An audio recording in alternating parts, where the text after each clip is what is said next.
ሰላም ሰላም ጤና ይስጥልኝ ውድ ቤተሰቦቻችን እንዴት ናችሁ? ሰላም ናችሁ? ሁሉ አማን አለን እግዚአብሔር ይመስገን። ዛሬ እንግዲህ ቆንጆ የሆነ ጨጨብሳ በእንቁላል እንሰራለን።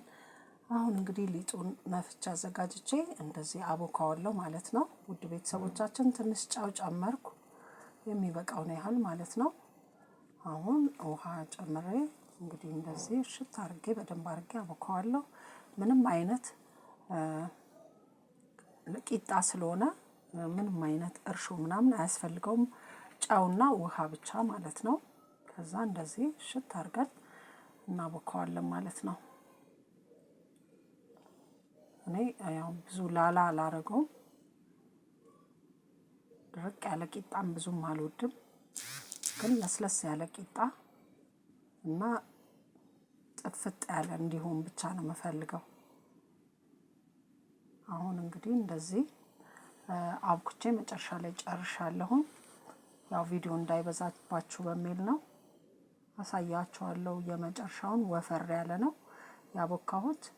አሁን ምድጃውን አግዬ ዘይት ጠብ አረኩበት ማለት ነው። ምድጃዬ ፓትራው እንዳይዝ ይኸው እንደዚህ አብኩቼ ጨርሻለሁ። ከዛ በኋላ ግን ይበዛል ትንሽ ልቀንሰው።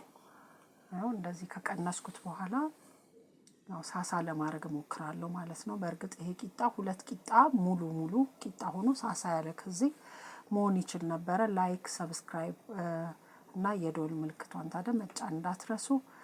አሁን እንደዚህ ቂጣውን ጥፍጥፍ አድርጌ አዘጋጅቼዋለሁ። ከዛ እንደምታዩት ግን ቆንጆ ቂጣ አሪፍ ቂጣ ነው የሆነው። በጣም ያምር ነበር። በጣም የተለየ ጣዕም ደስ የሚል ለቁርስ ለመክሰስ፣ አንዳንድ ጊዜ ደግሞ እንግዳም ሲመጣ በቤት ውስጥ እንጀራ ከሌለ ጥቁር ጤፍ ካላችሁ ወይ ደግሞ ለአምሮትም መስራት ትችላላችሁ። አሁን ቂጣችን እንደዚህ እንገለብጣለን ማለት ነው። ይሄው ገልብጫዋለሁ። ደስ የሚል ቂጣ ነው የሆነው እንደምታዩት። ከዛ በደንብ ሲበስል በደንብ ቃ ማለት አለበት፣ ደረቅ ያለ ቃ። ከዛ ያው በብረት ምጣድ ቂጣ እንደመስራት ወይ ደግሞ በእንጀራ ምጣድ አይሆንም። በእርግጥ እንደዚህ ሲሰራ ትንሽ ወፈርም አድርጌዋለሁ፣ ግን ቢሆንም ምርጥ ነው። በጣም ተመችቶኛል።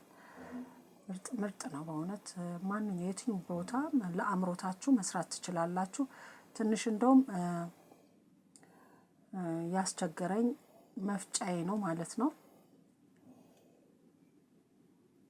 እስቲ እዛ ጋር ስደርስ እነግራችኋለሁ። አሁን ቂጣው እንደዚህ ያማረ ቂጣ ሆኖልኛል። በእውነት ነው የምላችሁ በጣም ምርጥ ቂጣ ነው የሆነው። እንደምታዩት በስል አረገውና አወጣዋለሁ። ከዛ ቀጣዩን ቂጣ ጋግራለሁ። እሱን ግን አላሳያችሁም፣ ምክንያቱም ሰዓት በጣም ስለሚፈጅ። ሁለቱንም ቂጣዎች ያው ጋግሬ እንደዚህ እንትን ብያለሁ። ትንሹ ቂጣ ተኩስ ስለሚያደርግ ቆይ ይሄን እየሰባበርኩ ላሳያችሁ። ከዛ እንግዲህ እንደዚህ ሰባብሬ በደንብ አዘጋጅቼ ደግሞ በቀጣይ አሳያችኋለሁ ማለት ነው። ያው እንደምታዩት እንግዲህ ያማረ ነበረ፣ በጣም ደስ ይላል። እንግዲህ ቂጣ ጨጨብሳ የምትወዱ ሰዎች እንደዚህ ስሩ፣ ኢንጆይ አድርጉበት። እኛም ደስ ብሎናል፣ ወደነው ነው የበላነው። በጣም አሪፍ ነው። ይኸው መፍጫዬን አዘጋጀው እና መፍጫዬ ላይ እንደዚህ አዘጋጅቼ በርበሬ አደረግኩ 1 ማንኪያ ከምናምን። ከዛ ደግሞ ሚጥሚጣም ደግሞ ያጣፍጠዋል። ሚጥሚጣ ደግሞ ትንሽ አረኩበት፣ ግማሽ ማንኪያ የሾርባ ማንኪያ የሚያክል። ከዛ በኋላ ቅቤ ደግሞ አረግበታለሁ ማለት ነው። ያው እንደምታዩት ቅቤያችንን በአሁኑ ያነጠርኩት ቅቤ እንዳልተነካም፣ ምክንያቱም እኔ እየፈራው ስለሆነ ቅቤ የምበላው በአሁን ሰዓት በቃ ብዙም ቅቤ አልተጠቀምኩም። አሁን ግን 1-2 ጭልፋ ቅቤ 1-2 ጭልፋ አድርጌበታለሁ ለጨጨብሳው። ያው ጨጨብሳውን እኔ ብቻ አይደለሁም የምበላውና ስለዛ አሁን እዚህ ላይ እዚያው እንግዲህ በዛው በመጥበሻችን እንቁላላችንን እዚህ ላይ ጠበስ ጠበስ እናደርጋለን። ላይክ፣ ሰብስክራይብ እና የደውል ምልክቷን የጫኑ። እንግዲህ እነዚህን ሲያደርጉ ሰዎች ጋር ይደርሳል። ሰብስክራይቡም ደግሞ ለኛ ብርታትና ኃይል ይሆነናል ማለት ነው። አሁን እንደምታዩት እንቁላሉን እንደዚህ እንትን ብየዋለሁ።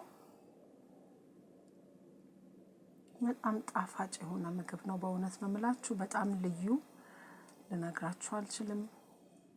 ወዳችሁት ነው የምትበሉ። ወንዶችም ቢሆን ይሄን እንደዚህ አይነት ጨጨብሳ ጠዋት ጠዋት አልፎ አልፎ ደግሞ መክሰስ ላይ በተለይ ደግሞ ሰንበት ቀን ምናምን ደስ ይላል። በረፍት ቀን እንዲህ አይነት ቁርስ መብላት እኔ በበኩሌ ወጣ ያሉ ቁርሶች ይመቹኛል። በሰንበት ቀን እንደዛ አረጋለሁኝ። እስቲ ደረቅ ያለ ስለሆነ እንቁላሉ ትንሽ ቅቤ ያረኩበት፣ በዛውም ደግሞ ጣዕሙን አሪፍ ያደርገዋል። ዘይት ብቻ ስለሆነ የተጠቀምኩት ለመጥበስ፣ ቅባት ብዙም አላበዛሁም። ነው እንደምታዩት ቆንጆ ሆኖ ደርሶልኛል። ከዛ የተዘጋጀው የቂጣ ፍርፍሩ ላይ ማለት እንደዚህ ጨጨብሳው ላይ ማለት ነው። ነው እንደምታዩት አድርገነዋል። በጣም ያምራል፣ ያስጎመዣል። እንግዲህ አሁን ከዚህ በኋላ ሁሉ ነገር ስላለቀ ወደ መብላቱ ነው። በጣም ትወዱታላችሁ ብዬ አስባለሁ። ኢንጆይ አድርጉበት። በየቤታችሁ እየሰራችሁት ብሉ ላለሁኝ። መልካም ጊዜ። ቻው፣ ባይ ባይ።